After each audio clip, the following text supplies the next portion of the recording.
His acting career began in 1939 when he was cast in a small role in Gone with the Wind. After military service during World War II, he pioneered television acting as TV's first superhero, yet low-pay typecasting and financial support by a married woman might have led to his death. Of course, I'm talking about actor George Reeves, TV's first Superman, who died mysteriously of a single gunshot head wound in 1959.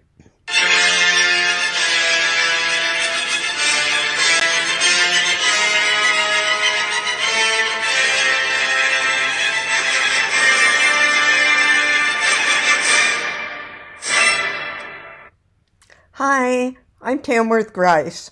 Welcome to my channel, the Tamworth Grice Files. Here you will find cases that are spooky, macabre, fascinating, supernatural, and just plain weird. And in each instance, I have a personal connection to the story. So be sure to stick around to the end to hear about that.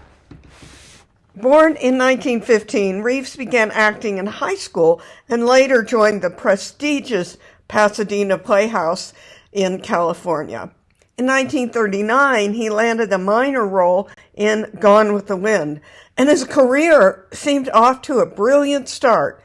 After small roles in a handful of films during World War II, he served in the Air Force, and after the war, he was still unable to find big parts in movies. But he accepted a starring role in a new TV series, Adventures of Superman. By 1953, the series was a massive success. Because of the show, Reeves became famous, but typecasting limited him from other roles. He was paid a relatively low salary compared to the $10,000 he'd earned for his small role in Gone with the Wind.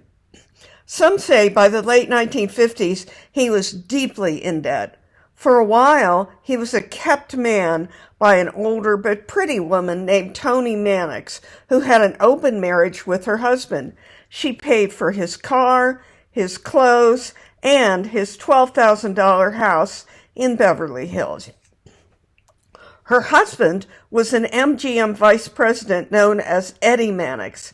Eddie was also known as a fixer, someone who discreetly covered up scandals in the lives of stars, sometimes even by violence. Toni Mannix was deeply in love with George Reeves, but in 1958, he ended the relationship after meeting the beautiful socialite and volatile party girl, Leonore Lemon. Meanwhile, Eddie Mannix was not well, and Toni believed George would marry her when Eddie died. But now George had moved Leonore into the house she'd bought for George Reeves. Worse, he was engaged to Leonore. Toni was devastated. After several months, however, George grew tired of Leonore's hot temper and partying ways. The two constantly fought. He denied the engagement, and Leonore realized he had no plan to marry her. Early in the morning on June 16, 1959, a few people were partying at George's home in Beverly Hills. These included Leonore, Robert Condon, a writer who was consulting with George for a book, and a neighbor, Bob Bliss. Reeves was supposedly asleep upstairs. After a while, the three partiers heard a gunshot. Bob Bliss discovered Reeves on the bed with a bullet hole in his head and his personal gun, a Luger, on the floor. After as long as 45 minutes, Bliss finally phoned the police. The three witnesses claimed Reeves had been depressed about Superman being canceled and about being too old for an actor at age 45, as well as broke and typecast with no future. The LA County medical examiner ruled suicide.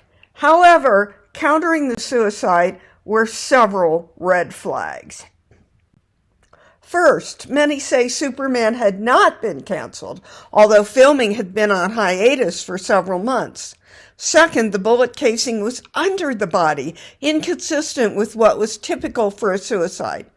Third, the bullet had lodged above in the ceiling and not in a wall, which was peculiar because the bullet entered the right side of Reeves's head, just above his ear, and exited above the left side, and he seemed to have been sitting on the bed when the shot was fired. So how did the bullet get into the ceiling? Fourth, the gun, Reeves's personal weapon, a 30mm Luger, was found on the floor at his feet and not in his hands or beside him. Fifth, Reeves was nude, and experts say it's unusual for suicide victims to be found naked.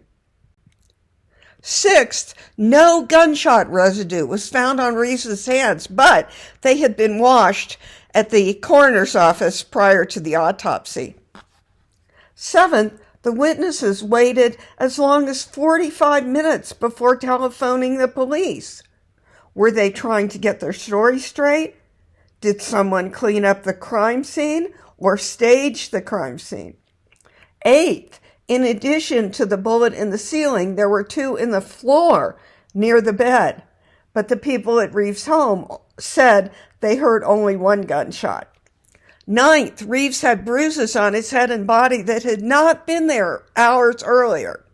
And 10th, friend and actress Noelle Neal, who played Lois Lane in seasons 2 through 6, and others said Reeves was not depressed. He was happy and was being considered by Alfred Hitchcock for the role of Detective Arbogast in Psycho. Many felt the death of TV's Man of Steel was not a suicide. These included Lois Lane actress and friend Noelle Neal. In 1975, at a college lecture, she allegedly claimed that she had always suspected foul play in his death. Reeves's mother also believed he'd been murdered. And now here's my personal connection to the story. I've said in my video about the Superman curse that when I was a child, I had a babysitter, Anna, who loved watching Adventures of Superman on TV. On a few occasions, she babysat me at her own home where she lived with her mother. Anna's mom was an even bigger Superman fan than Anna. She had Superman stuff all over the house. And I remember the mom had in her bedroom a photo of George Reeves in his Superman costume. Apparently, when Anna's mother heard of Reeves's death, she was so upset that she took several days off work. Even though I was a child, I realized this woman had an obsession. We always watched Superman together when I was at their home, and each time Anna's mom went on endlessly about Reeves, his death, and her belief that he had been murdered. So what do you think? Did George Reeves commit suicide, or did someone murder him? Here are the main suspects and their supposed motives. Toni Mannix. She was disconsolate that Reeves had left her for another woman after she had given him so much financial support. Some say she confessed on her deathbed in 1983 that she killed George Reeves and that her husband, Eddie the Fixer, covered up the murder. Another suspect is Eddie the Fixer Mannix himself. He loved his wife Toni and was angry that George Reeves had so callously broken her heart by leaving her suddenly for Lenore Lemon. Next, a hitman. Eddie Mannix, as a Hollywood fixer, probably had mob ties and may have hired someone to kill Reeves. A point-blank shot to the head, which is what Reeves had, is the typical organized crime or mob style of execution. Finally, Lenore Lemon. Furious that Reeves seemed about to dump her, she may have shot him intentionally or accidentally. Reeves kept the Luger in his nightstand. She might have grabbed it during an argument and fired 2 warning shots into the floor to convince Reeves not to end the relationship. She might then have killed him, or the two might have struggled for the gun, which went off accidentally. What do you think? Leave your answers in the comments. This video has included information about someone who committed suicide. If you or someone you know is at risk, you may contact the National Suicide Prevention Lifeline. Call or text 988 in the USA or Canada. It's available 24/7. It's free and confidential. The website is 988lifeline.org. Or you may contact the National Alliance on Mental Health, NAMI. The helpline is 1-800-950-6264. The website is nami.org. You may also contact the crisis text line by text. Text HOME or HOME to 741-741. The line offers free support from trained crisis counselors 24/7. Thanks for watching. If you found this story compelling, please subscribe because I really need subscribers. I also hope you'll return to view the next video in the Tamworth Grice Files.